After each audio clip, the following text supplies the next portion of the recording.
For generations, one iconic steam locomotive has symbolised all that was great about British engineering: the Flying Scotsman.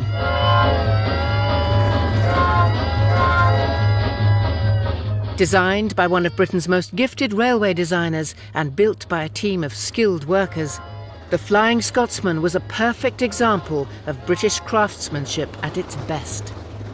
It's a very, very lithe, handsome machine. It looks like a mechanical racehorse, and that, of course, is what it was.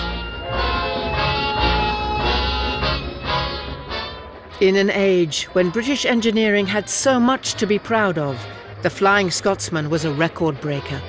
The first steam engine to reach 100 miles an hour, the first to run non-stop between London and Edinburgh, and the first to star in its own feature film. It's a magic locomotive. It's a bit like Apollo. It's a bit like Saturn V. Such was the love affair with the Flying Scotsman that even after steam was replaced by more modern technologies, it defied all expectations and survived. It was rescued 3 times by 3 different millionaires. The whole idea of buying an express passenger locomotive from British Railways was something completely new. Nobody had ever done it before. This is the story of that remarkable adventure, from Flying Scotsman's first days in the spotlight to a last-minute escape from the breaker's yard. A 90-year journey that captured the hearts of a nation.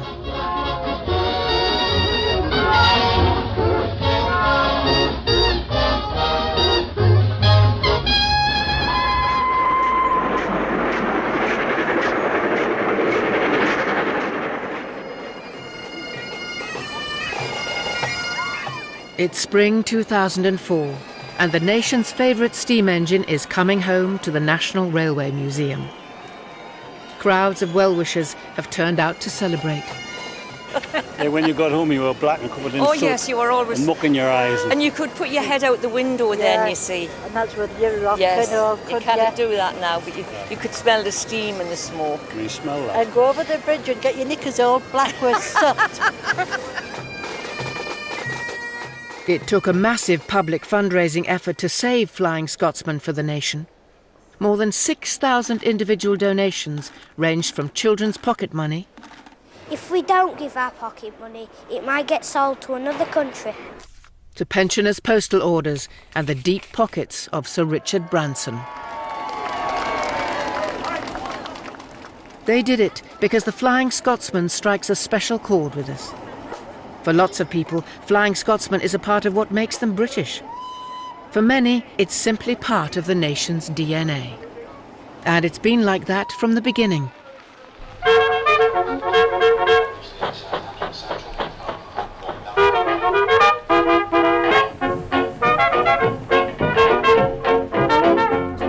After the ravages and upheaval of the Great War, Britain was beginning to get back to normal.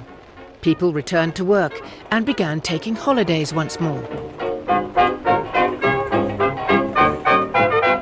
But travelling around the country wasn't easy.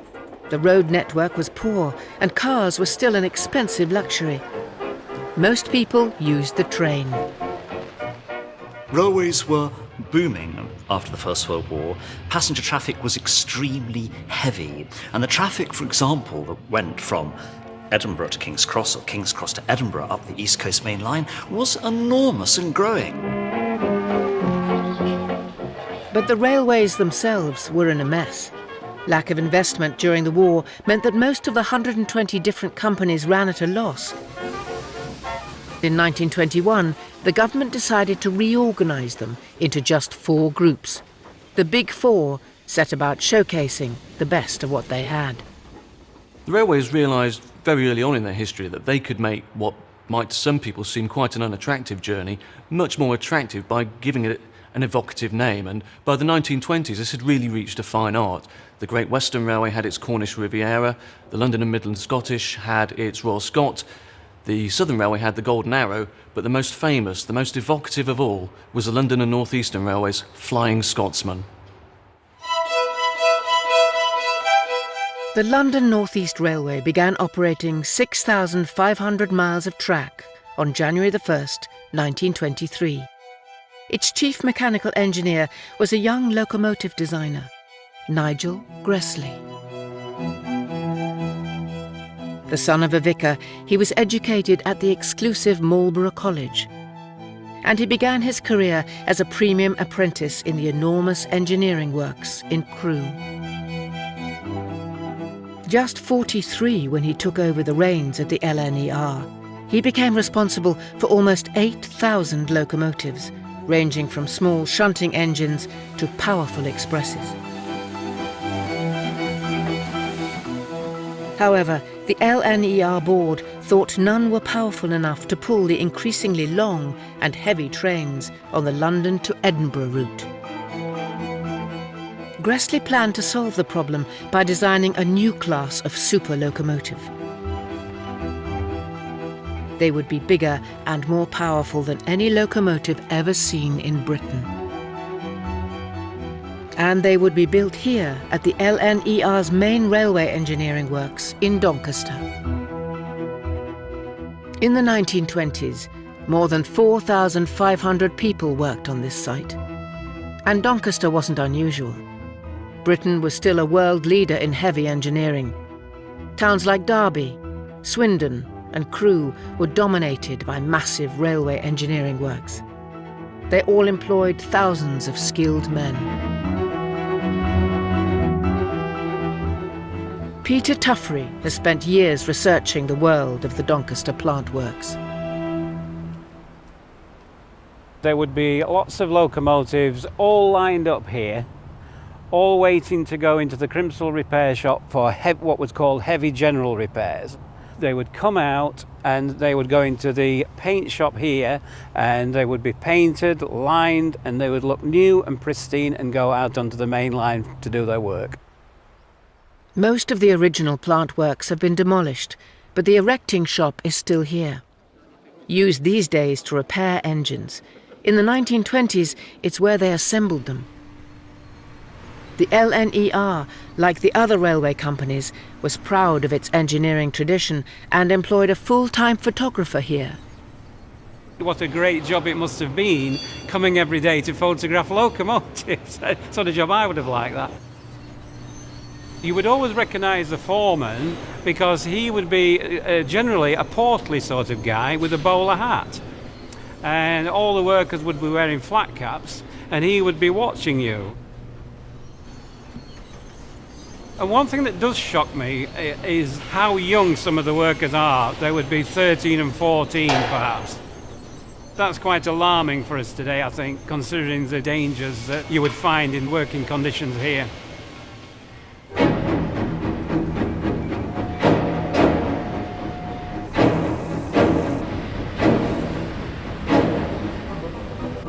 This was where the Doncaster workforce would turn Gresley's designs for the biggest locomotive ever seen in Britain into the real thing.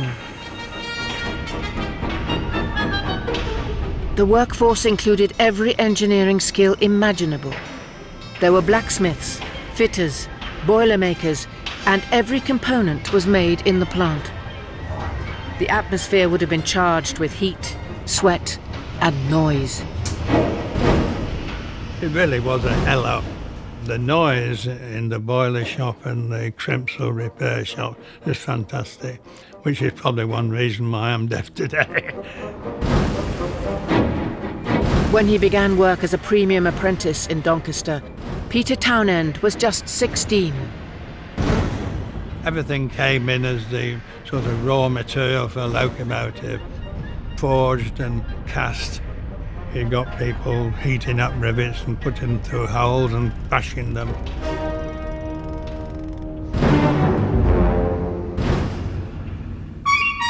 It was out of this cauldron of heat and noise that the third of Nigel Gresley's new class of super locomotive emerged on the 7th of February, 1923. Reaction to it, strikingly, from the men is this is colossal. This is an enormous machine. And not only is it enormous, but for the first time, the driver's been thought of, and all the controls are easily to hand. And behind the controls was an enormous firebox with a 42-inch square grate. The scale of the fire it produced made sure the engine could maintain steam pressure over long distances. But it wasn't just size that distinguished this new class of locomotive from what had gone before. The wheel arrangement was completely new. The most powerful locomotives in the LNER fleet had a wheel arrangement of 4 leading wheels, 4 main driving wheels, and 2 trailing wheels under the cab. This 442 wheel arrangement was known as an Atlantic class. Gresley put 2 extra driving wheels in his new engine and an extra concealed piston to drive them. It was called a Pacific class. By February 1923, the 3 new LNER Pacifics went to work pulling the heavy trains on the Flying Scotsman route between London and Edinburgh. The third one of these huge Pacifics that they built doesn't have a name. It runs around the network and it does the normal work that they wanted to do. And then along comes this invitation from the British Empire exhibition to put on a big display in what is the biggest exhibition the world has ever seen.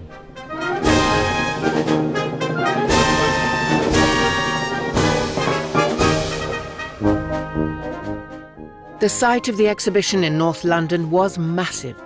It included a new football stadium, a specially built train link to central London, and the world's first bus station.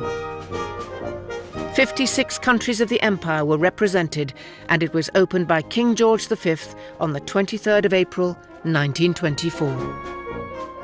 The British Empire exhibition was held 2 years running in 1924 and 1925. It was a great post-First World War celebration of Britain and its empire. It was a celebration of what the empire could make, including steam locomotives, of course, and over 2 years, millions and millions of people came through those exhibition halls at Wembley. At its heart were 3 massive palaces dedicated to art, industry and engineering, and the British railway companies were invited to display the best of their work. LNER saw it as a perfect opportunity to promote their latest Super Pacific class. Their newest Pacific locomotive was polished and wrapped up, but before they sent it off to Wembley, it needed a name. Tradition had it that locomotives were called after famous people, places, or royalty. But LNER again came up with something new. They named the engine after their famous flagship train service.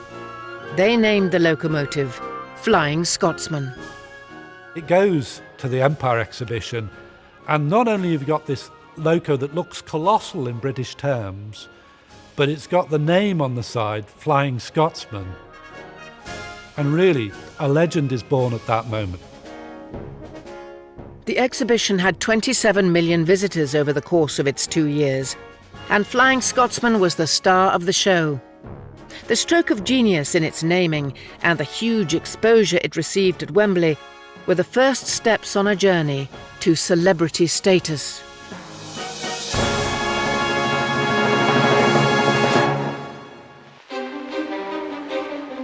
Flying Scotsman went back to the job of pulling trains from London to Edinburgh. But competition for rail passengers was intense, and the LNER was constantly searching for new ways to outdo its great rival, the London Midland Scottish Railway, which ran a daily service from London to Glasgow, the Royal Scot. In 1928, they came up with an idea that would take Flying Scotsman a step further to becoming a legend. It would star in an attempt on a world record. Well, in Gresley's Pacifics, we have, for the first time, locomotives with the power and the stamina to run all the way non-stop from London to Edinburgh. And the marketing department quickly realised this and decided they wanted to make use of that capability. It would be a daunting challenge. No railway company in the world had ever managed to run a train non-stop over 390 miles. But there were aspects of Flying Scotsman's design which would help. The boiler could produce tremendous power, It was large enough to be able to feed 3 cylinders with steam at full pressure and for long periods.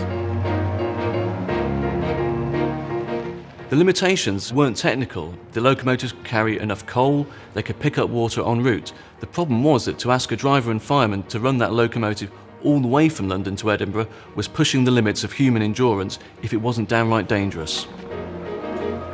Normally, the train would stop at a station and a second crew take over, but this was different.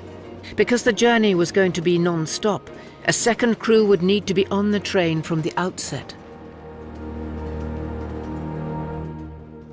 The problem Gresley had was that you have your first crew here in the cab of the locomotive, you have the replacement crew here in the first coach, and on normal tenders you can't get them across. Gresley's genius was to put a corridor through the tender. He designs this, and famously he checks it out by putting some chairs along the side of his dining room, and one of his daughters discovers him sort of squeezing along, because he's quite a big bloke, squeezing along behind these chairs, and he says, well, you know, if I can get through here, my crews can get through here.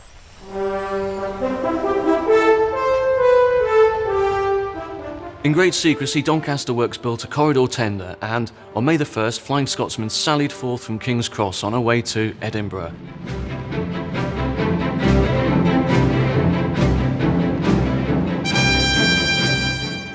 It was a momentous day for everyone, but especially for 2 of the passengers.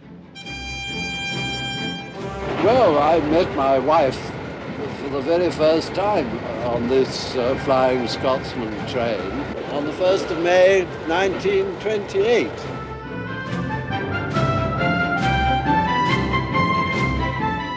Everybody was fearfully matey and excited about this, and we were being greeted on the way by waving crowds with flags and banners, and all the town bands were turning out. Everybody on the train got most tremendously friendly. And we went to lunch and we were engaged within 3 weeks' time. And so I was let in for 40 years hard labour. Well, I think that it was 40 years hard for me, not for you, anyway.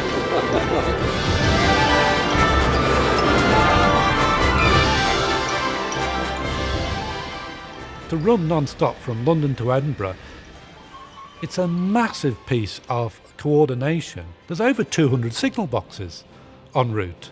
You only need one of those signalmen to pull the signals to red and you stop. And they don't stop. They completed the 390-mile journey in just over 8 hours, 12 minutes ahead of schedule. It was a world first, and Gresley's stroke of genius was to change the way people travelled, not just in Britain, but across the globe.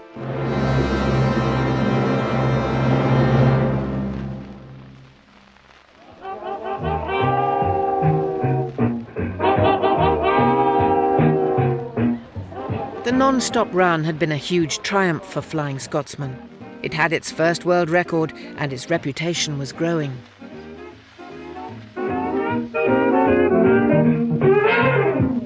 The LNER now began to use it to promote the company's profile as fast, efficient, and forward-looking.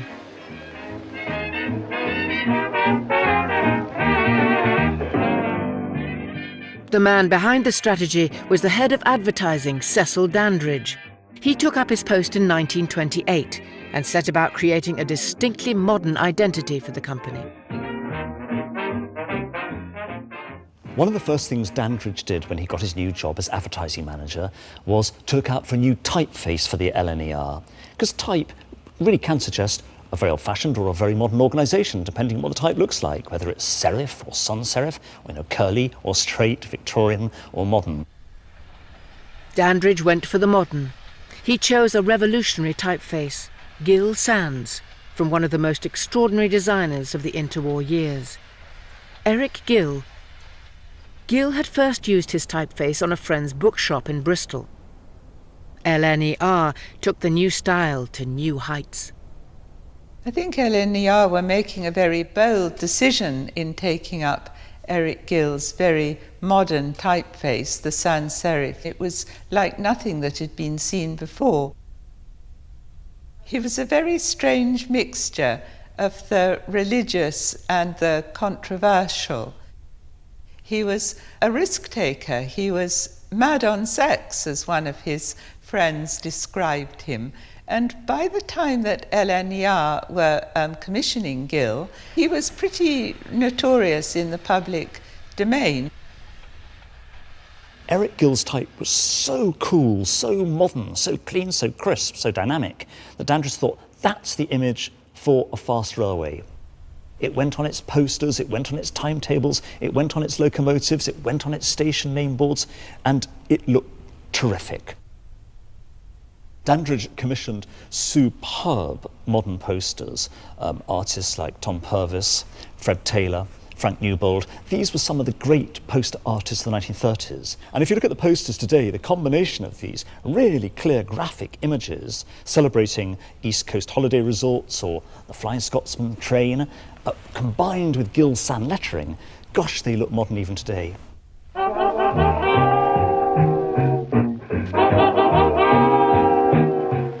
Dandridge and his team were using Flying Scotsman to create a brand based on style and speed. And although they were doing it against a background of the worst economic depression in Britain's history, it worked. Crowds of people would line the platform to take a look at the last word in luxury travel that they could never afford.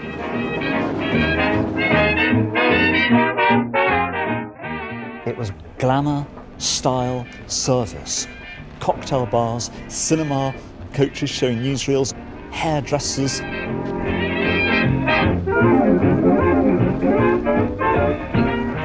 A typical meal in the restaurant car might include pea soup, followed by roast turbot or roast mutton, and finishing with cabinet pudding and cheese and biscuits, all served with fine wines at your table.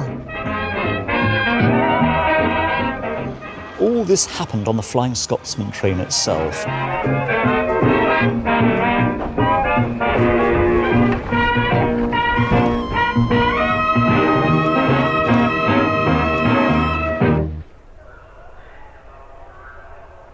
By the late 1920s, the public's love affair with Flying Scotsman was well and truly established, and was enhanced in 1929 when the locomotive achieved another first. It was to star in its own feature film. When you see the Flying Scotsman train racing through a very, very, what we call today an unspoiled British landscape, it looks absolutely terrific. And you feel, watching it, I'd like to be on board that train. Well, that was certainly what the advertising manager of the LNER wanted you to think. What the company didn't anticipate was just how the locomotive was going to be used in the film. The LNER initially give them full access, and they wheel out the locomotive, the Flying Scotsman, and they take over the Hertford Loop to run the train on, so they can do all their stunts and everything else in real time with the real train. Although the LNER aren't too impressed with the actual plot line, which includes at one stage the heroine Pauline Johnson actually climbs out the outside of the train and climbs along the train. It's a scary thing because it's obviously filmed in real time without any stunt people at all. One of the climatic passages of the film is where the fireman who's been sacked clambers over the tender while the train's moving in a bid to knock out the driver. It was hair-raising, it was scary, and it was dangerous to all involved. The focus on the locomotive carries on throughout the movie. Well, the film ends with the driver looking up at Flying Scotsman's nameplate above these huge driving wheels with a tear in his eye, and it goes to show that it wasn't Pauline Johnson or Ray Milland who were the stars of this film, it was Flying Scotsman herself. Old Bob, the driver in the film, is portrayed as having a very human relationship with his engine. But what was it like in the real world? King's Cross driver Ron Kennedy drove the Flying Scotsman regularly in the 1940s and 50s. It was like having control of a massive monster. And if you was a good engineman, and there's a difference between drivers and enginemen. If you was a good engineman, you used to talk to it and it would talk to you. I first met this engine as an engine cleaner. Eventually I'd become a driver and was driving the same engine. You may have the wind against you, maybe rain, and the wind made a difference even to a massive engine like this. But you needed a good fireman to produce the steam, because it was a fireman that gave you the power of the steam. And it was controlling the speeds. You had to know the speeds of the track. I mean, it's not, start up and go as fast as you can. There's certain speeds that you're allowed to do. And of course, when we was first working on these things, there was no speedometers. Drivers never had watches to see the time. You had to look at the clock on the station or look at the clock in the signal box as you run past to know the time.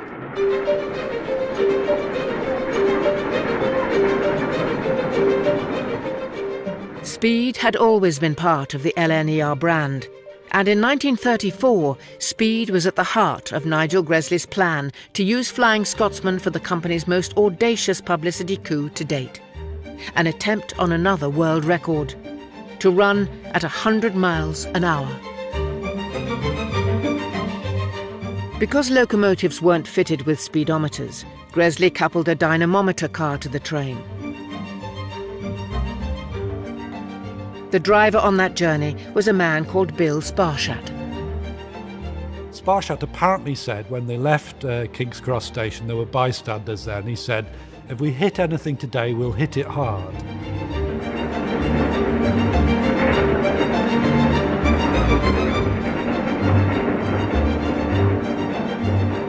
Speed started to rise. 80, 85, 90, 95. And just before she reached the station of Essendine and had to slow down, she reached the magic ton. She was the first steam locomotive anywhere in the world to have verifiably done so.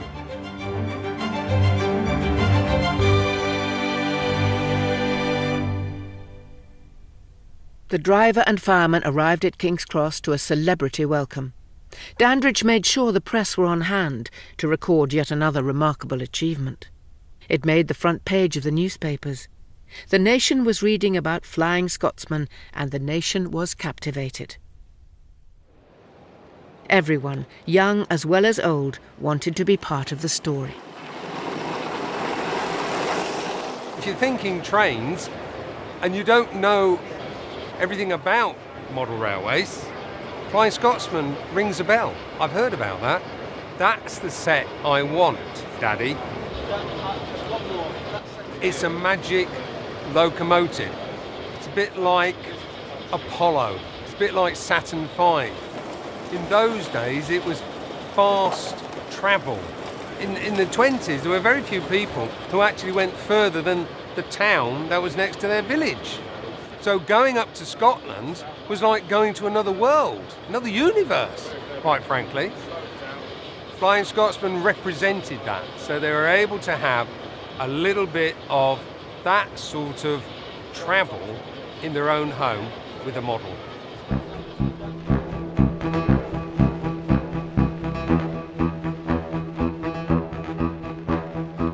Models of Flying Scotsman helped spread its reputation across the country. Toy manufacturers like Hornby and Bassett-Loke quickly found the Flying Scotsman became their most popular product. They were manufacturing replicas using technologies similar to those that had been used to build the real thing.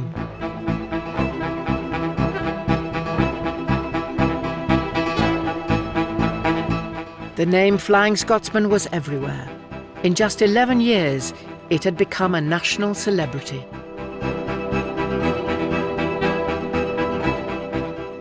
Flying Scotsman was the fastest steam locomotive in the world. It could run at 100 miles an hour. It ran the world's longest distance non-stop train in the world, the Flying Scotsman, from Edinburgh Waverley to King's Cross and back again. It looked wonderful. So it was speed, sensational beauty, record-breaking. How could the locomotive not woo the public?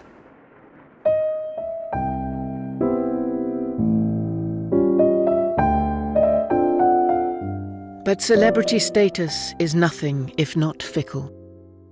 At the very peak of its fame, the spotlight moved on, and Flying Scotsman's star began to wane. In 1935, Nigel Gressley unveiled a radically new streamlined engine, the A4 Pacific. 3 years later, one of them, Mallard, would run at 126 miles per hour, eclipsing Flying Scotsman's record. But by September 1939, there were more pressing concerns. Britain, once again, was at war. World records in glamorous travel were forgotten. Flying Scotsman, along with the rest of Britain's fleet of steam engines, was put to work in the service of the country and largely ignored.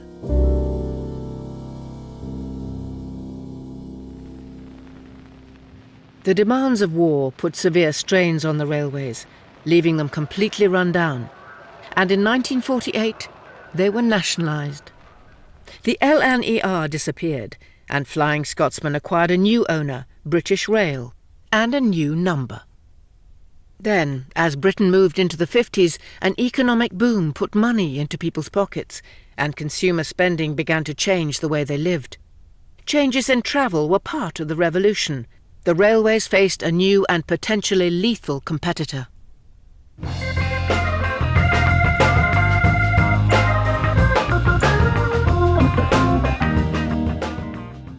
The number of cars in Britain grew from just over 20,000 in 1930 to almost 2 million in 1960.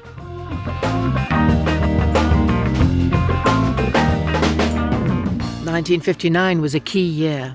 It was the year the first motorway opened and the car that became the icon of the road, the Mini, was launched.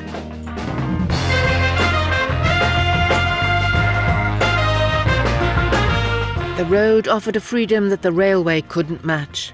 While young people going on holiday in Cornwall in 1929 had to use the train, those in 1959 went on their scooters.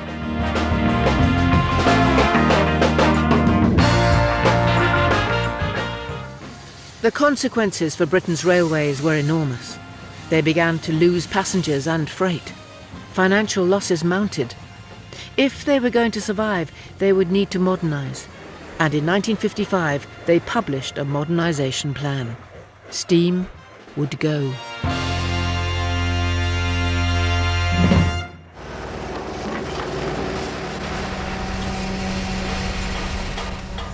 For Flying Scotsman, this was a death sentence. Along with most of Britain's steam engines, it would be scrapped. Towards the end of 1962, British Rail announced that Flying Scotsman would go to the breakers' yard in the new year. The locomotive had been around for 40 years, but this was a defining moment in its history. A group called Save Our Scotsman tried to buy it, but couldn't get near British Rail's asking price of £3,000, £50,000 in today's money. Then at the 11th hour, in stepped a very rich steam enthusiast, Alan Pegler. Alan Pegler was the son of a wealthy industrial family in Nottinghamshire, and from a very young age he was obsessed with railways. And when he acquired a private pilot's licence, aged just 17, he used it to chase trains, always his beloved LNER. In the war, he flew Skua dive bombers for the Fleet Air Arm, and after the war, he found himself trying to run Northern Rubber, his family company, which effectively ran itself, so he found himself in an office, staring out of the window at the railway, with not a great deal to do. Alan Pegler had known Flying Scotsman from the beginning. After the First War, the early 1920s, that engine, Flying Scotsman, was on exhibition at Wembley. And I was taken by an uncle or somebody or other to that exhibition, sat in the driver's seat of that engine, and it was to me a tremendous thrill, and I got a great kick out of all that. Alan Pegler had been involved in railway preservation from the early 1950s. When he heard that Scotsman was about to disappear, he dug deep into his pockets. He bought it. If nobody was going to do anything about it, I wanted to, because it seemed to me to be quite wrong that this famous class of engine should all get scrapped. I can remember when my father bought the engine. I was 9 years old, and he came upstairs and he sat on my bed and he said, "Today I bought a steam engine." And he was sparkling. He really was. It was like a little boy who had just been out and bought a great big toy. The whole idea of buying an express passenger locomotive from British Railways was something completely new. Nobody had ever done it before. It would be like going to British Airways today and asking to buy a jumbo jet off them. It was an astonishing notion, and probably only Alan Pegler could have done it.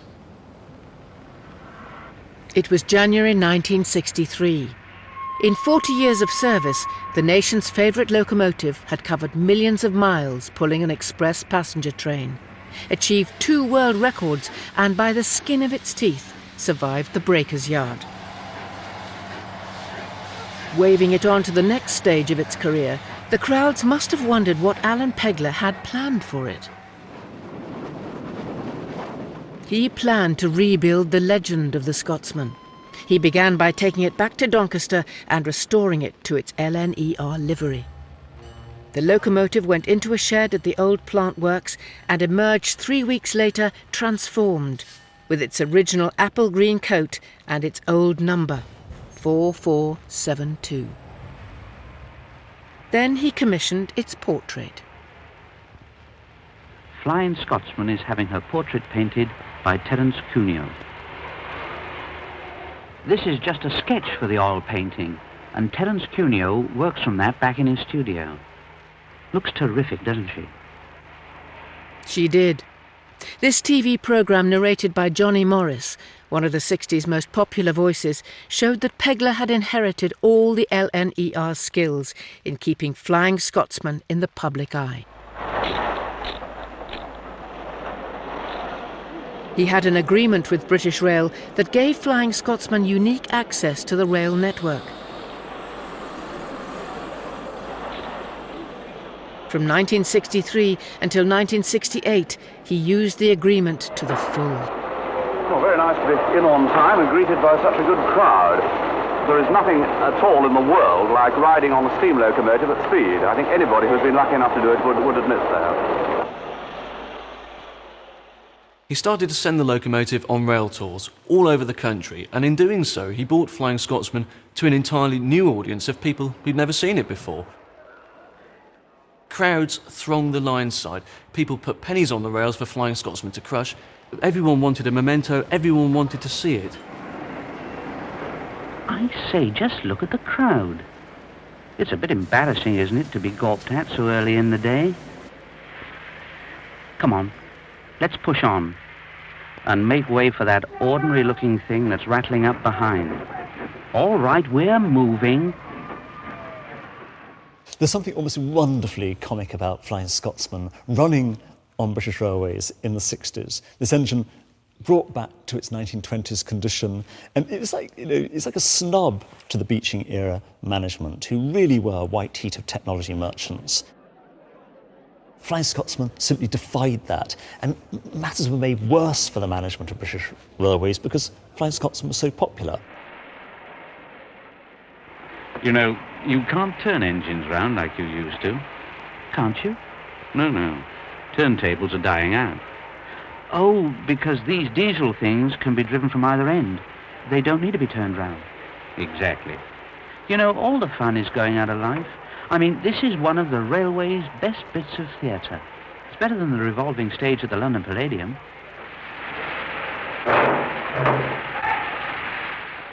In the years between the wars, LNER had used the newspapers and newsreels to promote Flying Scotsman. Alan Pegler used television. He knows what he's got, and he starts rebuilding the legend of Flying Scotsman because he immediately engages a professional PR company based in London, and they're easily as good as the LNER people were in the 20s. And you can see this from the kind of media they get, because within a couple of years of his ownership of it, it's on Blue Peter. Well, this is the Flying Scotsman, the most famous steam locomotive in the world. And today, she's going to make her very last non-stop steam run to commemorate the old days of steam on the London to Brighton line. Well, the train is packed full of railway enthusiasts, but I've got special permission to ride on the footplate. So it's very nearly time to be off, so I better climb aboard. a whole generation of people believed almost everything John Noakes said. So, it must be true, the most famous locomotive in the world. And this marriage of media and the image of Flying Scotsman, the steam locomotive, as an important symbol of the steam age goes on right through until you get into 68, when they make the documentary of Flying Scotsman non-stop run from London to Edinburgh.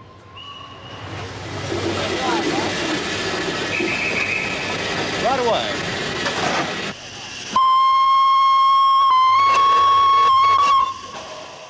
Alan Pegler wanted to attempt a non-stop run in 1968 to coincide with the 40th anniversary of the world record run in 1928.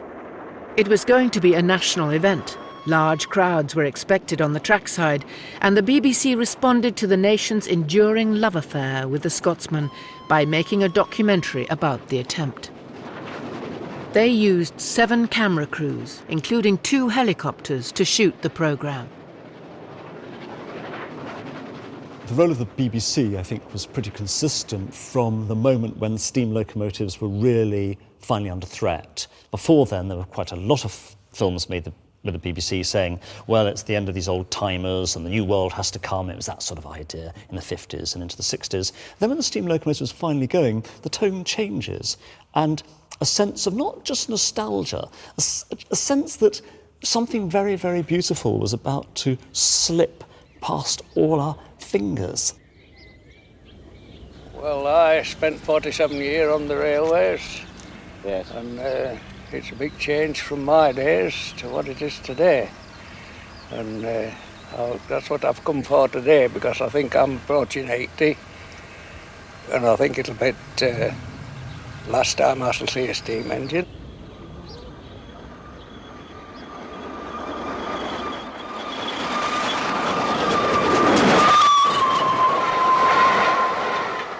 The passengers included some very special railway fans, including the author of Thomas the Tank Engine, the Reverend Wilbert Awdry.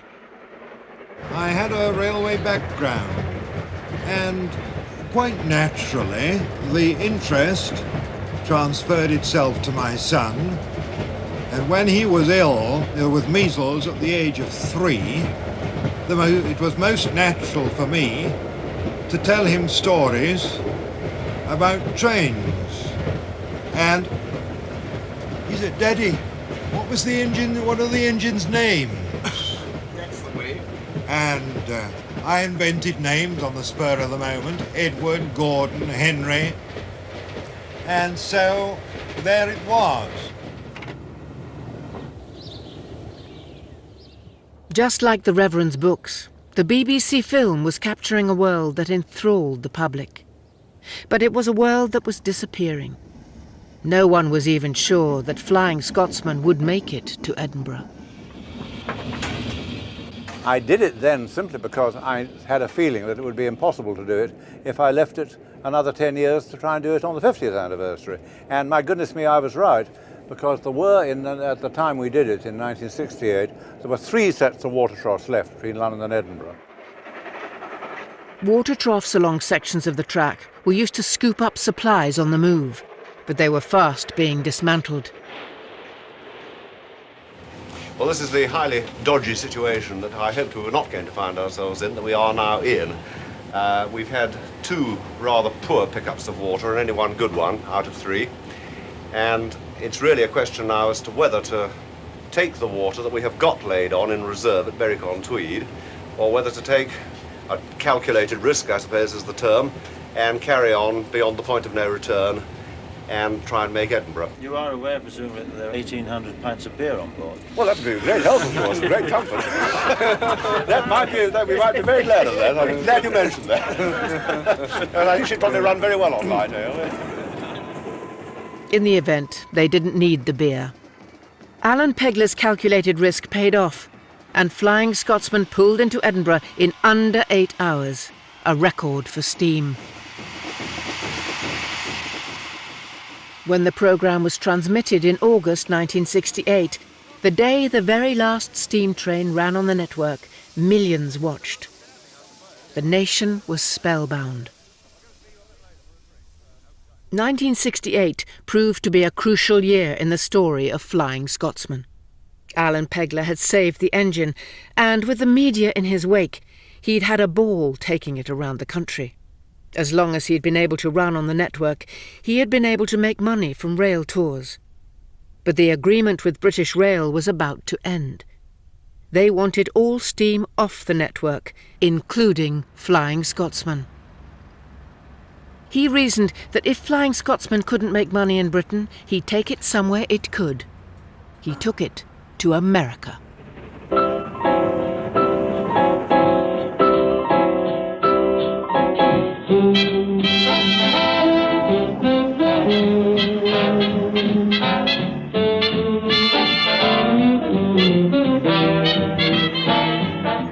There'd been a long tradition of British Railways sending their flagship locomotives over to the States for exhibitions. Pegler, ever this swashbuckling, buccaneering sort of character, wanted Flying Scotsman to be part of that tradition.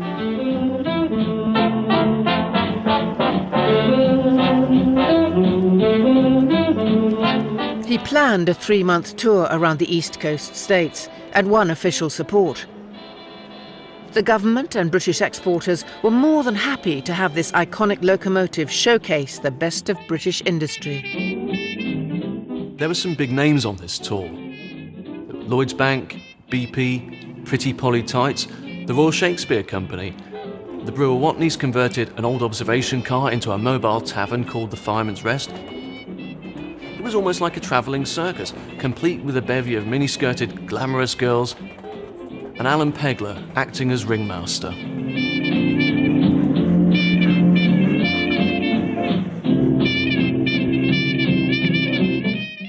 Went off in 1969, 25 years old, world's my oyster, had a fantastic time. People didn't travel as much as they do today, so to go on a locomotive, a steam locomotive in America and get paid for it, wonderful.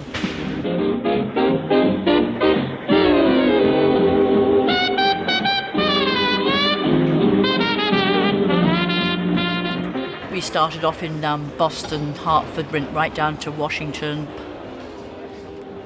Every town we went into, the Flying Scots would come in, blowing toot-toot, blowing steam everywhere. And we had a knight in his armour, and he'd come out and walk along the track.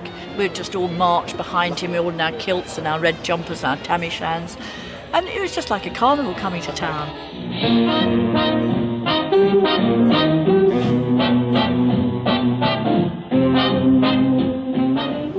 And then, of course, everybody wanted to meet us, so you're signing autographs, and then we'd set up our stall on the side of the platform, and then people would come and buy our memorabilia.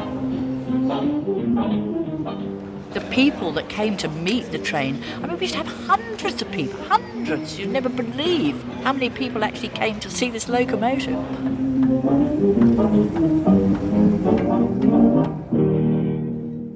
At the end of the tour, everyone flew home, leaving Flying Scotsman itself in storage. The first tour of 1969-70 had proved extraordinarily successful. The businesses had all taken big orders, and despite its high cost, the tour itself had made a small profit. At that point, Pegler could have brought Flying Scotsman home, and all would have been good. But he didn't. He'd been completely seduced by the charms of his engine, and he decided to run another tour in 1972. This time, though, without any official backing. The new government in Britain didn't want the old-fashioned technology of steam to promote a modern 1970s economy. Nevertheless, he carried on. He decided to take the locomotive to the West Coast, but the money was running out. We could only run as an exhibition train. We weren't allowed to carry passengers due to American law. The other problem was my own making, is that I'd got hooked on driving the blooming engine. I'd got it to America. They'd said, well, you drive it. And I was having a ball driving it. And I thought, well, what the hell if the money's going down the drain? Never get a chance like this again. And I just pressed on. His daughter Penny joined him. She witnessed firsthand the drain on her father's finances. I went all the way around the Great Lakes, all the way across North America and down to San Francisco. But by then, money was starting to run out, so we were not in the grand hotels, and we was in slightly less less expensive hotels, and at the end we were in sleeping bags crossing the Rockies. With hindsight, I would say one was balmy to have gone to America at all at that time. It was just the time when they, the Americans, were getting up to their necks with Vietnam. It was just the time that the Penn Central Railway was going bankrupt, on whose tracks we were running for the first 600 or 700 miles. And all those things contributed to the fact that life got jolly difficult.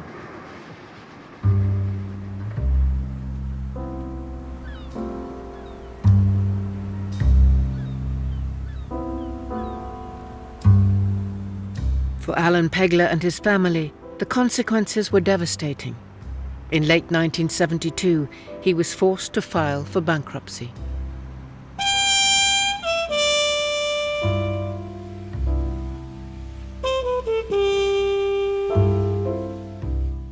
The bankruptcy was a very difficult time for us both, of course. Everything was sealed and then auctioned. Everything went. We had nothing. And my father and I never, ever, ever had cross words about it. I mean, that was what he'd done. He'd lived his passion. It was wonderful.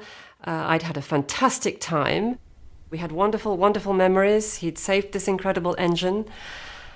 And that was the story.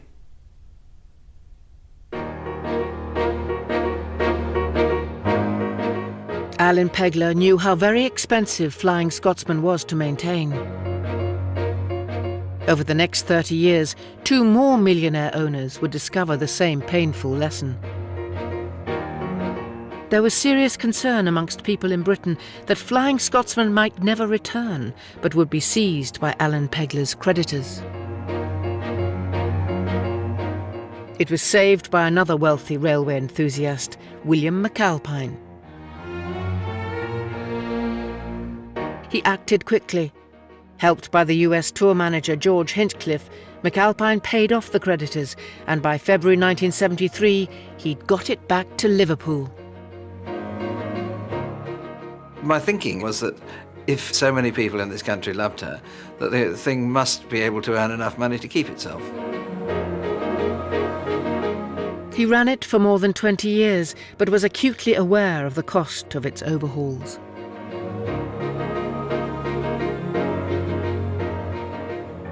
One of the big issues with every steam locomotive, big or small, is that you're dealing with old machines, and we're dealing with effectively handmade machines. So until you take the boiler off, until you strip everything down to its component, you simply can't tell what condition they're in.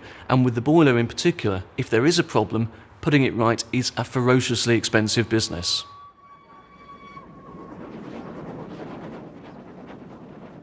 When she's bounding along, she really looks like a living thing.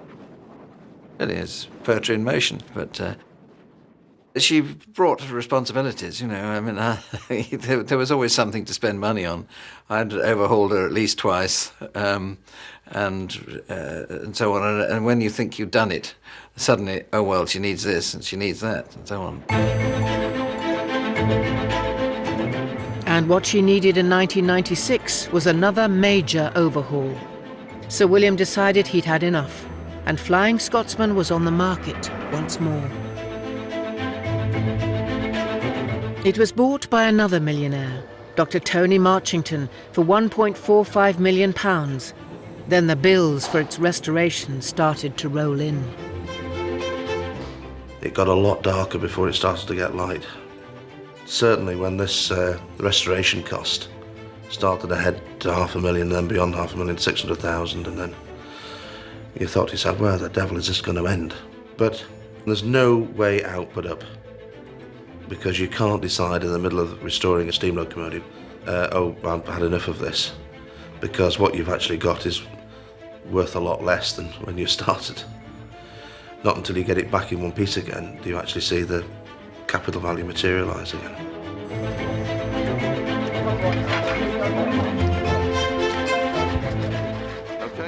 The overhaul took 4 years and cost £750,000.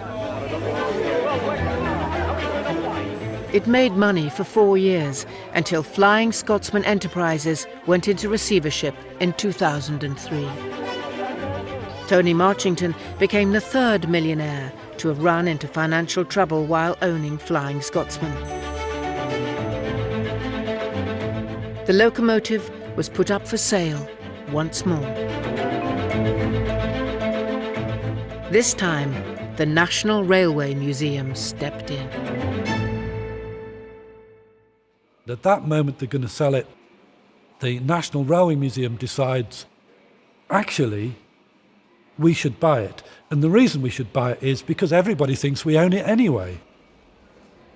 People had been coming to the Railway Museum, and one of the questions they asked, where's Flying Scotsman? Because they think the Railway Museum must own it because it's the most famous locomotive in the world. In April 2004, after a short and frantic fundraising campaign, the museum did manage to buy it. Flying Scotsman, steam sweetheart of the nation, finally belonged to it. It's wonderful to see the Flying Scotsman finally back where it should be, and in Britain, thankfully. My father was one of the original drivers, you know, and I think it's marvellous for everybody that this engine has come to York because that's where she belongs. But that isn't the end of the story. The Flying Scotsman celebrates its 90th birthday in February 2013 in the National Railway Museum workshop. Just like its previous owners, the museum has discovered that maintaining an ageing steam locomotive is a constant and expensive battle against wear and tear. Perhaps Flying Scotsman is expensive to keep, and it will be expensive to keep for the future. Is it worth it? Of course it's worth it. Flying Scotsman's a glorious piece of technological development. It's a machine with a soul and a heart, and it's played a critical and key and glamorous role in 20th century engineering history and 20th century society.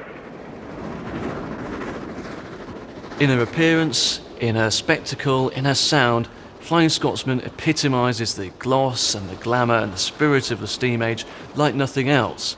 There is nothing that matches it. And to top it all, you have this wonderful name which, in 2 words, epitomises the steam age in a way that nothing else ever has. Britain invented steam locomotion, and it still strikes a chord with our nation. Steam preservation has helped us reconnect with a shared history, one that once shaped all our lives, but a world we thought we had lost. And the image we still associate most with that world? The Flying Scotsman. That's why, on its 90th birthday, it remains the nation's favourite steam engine.